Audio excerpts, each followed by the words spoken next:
Hi, welcome to Exploring Sunday Scriptures for July the 6th. And I will not be here this coming Sunday, so these scriptures have been submitted or will be the ones used by Reverend Gail Lewis this Sunday. Her sermon is entitled A Dancing Heart. So I'm going to share the scriptures with you, provide you a few of my reflections on them. This will probably be a briefer experience of exploring Sunday scriptures. And then hopefully you can return to these scriptures prior to Sunday so that when they are used in worship, you really are open to them and have spent a little bit of time digesting them. So Gail has lifted two scriptures that will be part of what she uses in worship. The first is from the Old Testament, and both of the scriptures, as well as the psalm, all fit within her theme. Both of the scriptures are part of the lectionary for this week as well. So she is following that rhythm of the lectionary at this time. Next week, we will be beginning our summer series in earnest with those scriptures or challenges that have been uplifted or asked to be explained from you. So there is an Old Testament that makes up the scriptures and a gospel reading. The Old Testament continues from 2 Samuel, which we heard from this past week. And in that case, the 2 Samuel passage was the unification of the northern and southern kingdoms of Israel and Judah into one nation, one kingdom ruled by King David.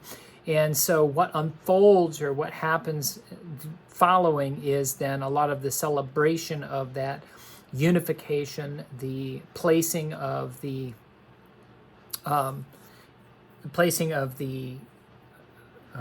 Ark of the Covenant as a symbol of the presence of God, not quite into its permanent residence, which will be done by Solomon as he builds the temple, but still rather than it traveling around as it had, putting it in a more permanent location. So let's start there with that, and then I'll explain that a little bit before we jump into the gospel reading and see where we catch up with Jesus and the disciples. So this is 2 Samuel, and it is the 6th chapter, if you want to look it up in your own Bible, and it will be verses 12 through 16, and then jumping to the 20th verse, 20 through 22. So beginning with 12 through 16. So David went and brought up the ark of God from the house of Obed-Edom to the city of David with rejoicing. And when those who bore the ark of the Lord had gone 6 paces, he sacrificed an ox and a fatling. David danced before the Lord with all his might. He was girded with a linen ephod. So David and all the house of Israel brought up the ark of the Lord with shouting and with sound of trumpet. As the ark of the Lord came into the city of David, Michal, daughter of Saul, looked out of the window and saw King David leaping and dancing before the Lord, and she despised him in her heart.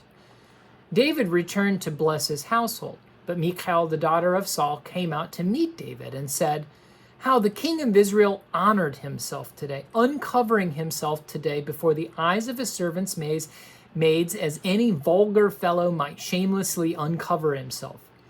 David said to Michal, "It was before the Lord who chose me in place of your father and all his household to appoint me as prince over Israel, the people of the Lord, that I have danced before the Lord. I will make myself yet more contemptible than this, and I will be abased in my own eyes. But by the maids of whom you have spoken, by them I shall be held in honor." All right, so we have the moving of the Ark of the Covenant to the city of David, which we later know as Bethlehem.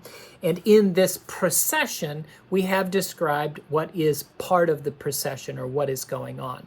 So David leads this procession. So the king here leads the procession. And some of what precedes in the 5th chapter is a lot of music and other things that is mentioned about going into where the ark is and then leading it out. So brings it from the house of Obed-Edom to the city of David. And we have, after they'd gone 6 paces, they make a sacrifice. Now, sacrifice was a big part of the culture of the Hebrew people at this time. And it's really difficult for us to understand. but it was so normal in the cultures of that time and in Hebrew culture as a sign of their commitment, as a way of sealing covenant, that this simply was a religious observance, and one which we may not completely understand, but for that time and in this particular case was very significant and important as a way of understanding perhaps their own human need. And we later have the prophets speak out against the practice of sacrifices, saying that this is not something that God desires or needs, but rather God only requires the sacrifice of one's heart, one's own life. But it's very much part of the culture of that time. So we have to just look at this as part of the religious observances of that time. Then we sort of continue, if you will, and what we have is really the focus of the passage, which is this dancing. What we have described here is David dancing with all his might. So you might think of it as putting every bit of his energy and his faith, his hope into an expression.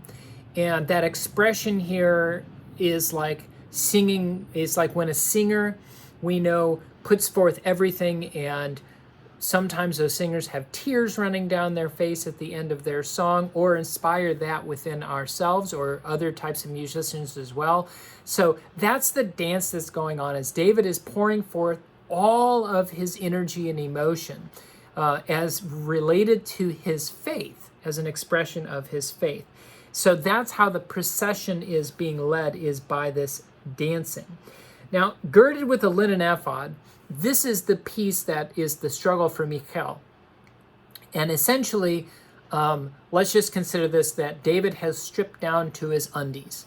So he is not wearing much clothing at all, sort of just putting himself before God. And maybe there was a lot of reasons for this. Maybe it otherwise would have inhibited his dancing. But this is what becomes the focus, unfortunately, of Michal. So only girded in his undies. And so everybody's going along fine. There's shouting, there's music, there's dancing. And the ark comes in there. And Michal looks out the window and sees this leaping and dancing, and she is very angry. She hates David.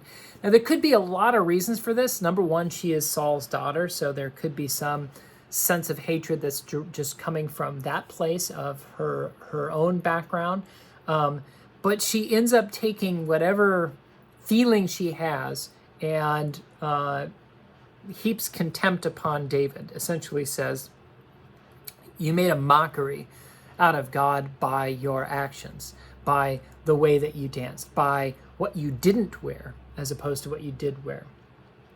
And she uses the other women at that time, the maids, as why this was such a terrible thing to do, why it was so dishonorable. Now, David's response is that there was no dishonor or shame in what he did. In fact, he'll dishonor himself even more in his own eyes. But in the eyes of those who followed this procession, there was no dishonor represented, but rather this was a great event of joy, because the ark represented the law of God, the presence of God, and the way to align one's life with God. And aligning one's life with God has nothing to do with the clothing or the labels that one wears, but rather the expression of one's life. And David's expression of dancing was essentially pouring forth that commitment to God's law. Now, it doesn't mean that we should all strip down to linen ephods when we are trying to align our faith, but it does say that when we care to peer out our windows and judge our neighbors, we're ending up in a position where we're failing to see perhaps expressions of neighborliness, expressions of love, expressions of faith that may be there, and likewise how we ourselves can make sure that we live that too. So I'll say from my own context, I know I've said before many times that when I came to this church now 5 years ago, it's hard to believe that many of you had probably already observed or seen me running the streets in and around Amherst, Williamsville, Snyder, Eggersville, the area in general, though I do range far and wide and get down into the city and way out into Clarence. And that in summer months, I don't wear a lot. So I kind of feel with David, though nobody has ever expressed any sort of contempt for the fact that when I run, I don't wear a lot, or they saw me and they felt like this was inappropriate. I have to say that my running often is my own jubilant dancing before God. It's the time in which I commune with God. I often reflect and craft sermons. Sometimes I have what I call Holy Spirit runs, where I really feel connected to my environment and connected to my God, and they are inspiring, happy experiences for me. And the fact of what I was wearing or what I wasn't wearing being what people see, rather than perhaps asking, we saw you with a great big smile on your face and you were way far away from home. What were you so happy about? Very different place. But that's just my own interpretation.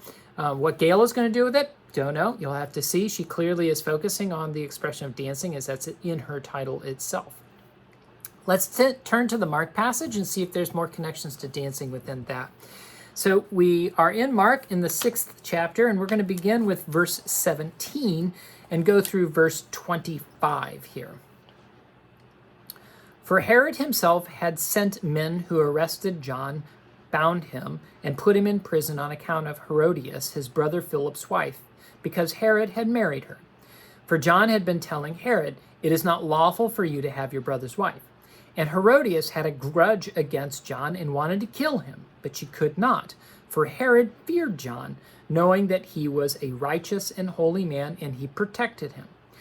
When he heard him, he was greatly perplexed, and yet he liked to listen to John. But an opportunity came when Herod, on his birthday, gave a banquet for his courtiers and officers and for the leaders of Galilee.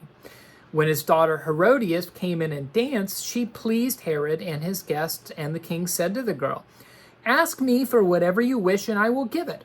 And he solemnly swore to her, "Whatever you ask me, I will give you, even half of my kingdom." She went out and said to her mother, "What should I ask for?" She replied, "The head of John the Baptizer." Immediately she rushed back to the king and requested, "I want you to give me at once the head of John the Baptist on a platter." Wow. There is dancing in the passage. How Gail will use that, I am not sure.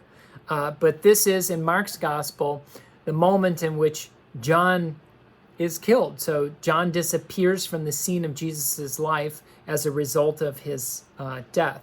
And in this case, what had been going on is that Herod had protected John, though he was imprisoned, because John had a lot of followers. He was well liked by the people around him. But Herod had gone and married his brother's wife, Philip's wife, Herodias. And John had spoken out against this. But because of the popularity of John, he protected John rather than Herodias, who sought John to be killed. So that's where the grudge comes from on Herodias' part, is John said, "You shouldn't have married your brother's wife." And more or less she was like, "Stay out of our business," if you will. Now, Herod throws this party for his birthday. So he has everybody in his court, this King Herod. So he has the important people there with him, his cabinet and others. And his daughter comes, Herodias. So same name as his wife, which is not uncommon, but she comes and dances for them. And that dancing really brings them great joy. Such joy does it bring in their hearts that he says, "Ask me for whatever you wish, and I will grant it, because you have brought us such great joy." So, in regards to the dance, It's hard to see this as a sensual dance, but maybe it was, because Herodias was Herod's daughter. So it'd be a little weird to have that sensuality. But whatever it was, she obviously did it with great conviction and with great energy, probably not dissimilar to David in this regard, so much so that everybody who witnessed it was really brought to tears. So we could say this was the tears of joy that flowed from them. She apparently doesn't have anything she desires from her own heart, at least not initially, or doesn't think on her own, I'm not sure, so goes to her mother and says, well, what should I do? And so her mother exercises her grudge and knows that the request being made publicly after Herod has explicitly stated that he will grant whatever she wishes means that the grudge that Herodias has against John the Baptist can finally be exercised, because he won't go against his word, because that would make him look bad in front of the entire court, since he's already made a promise, and a broken promise might lead to a broken kingdom. So the dance ultimately leads to having to honor the promise. So that's what's going on in this episode. So both have dancing, both have things that result because of dancing. So how Reverend Lewis will connect these two episodes of dancing, and how that then results in how our lives should be expressed, what the dance of our lives is, both perhaps literally and figuratively, I think is part of maybe what she will be exploring with all of you. Anyway, I said this would be a shorter one, and I was accurate in that. I hope that this at least has given you a brief introduction to these two passages of Scripture that will be used this Sunday, July the 11th, when Reverend Gail Lewis preaches here at Christ Church. So again, if you want to look them up and explore them a little more on your own prior to Sunday, it is 2 Samuel 6, 12 through 16 and 20 through 22, and the Gospel of Mark, chapter 6, verses 17 through 25. All right, God bless you. Take care.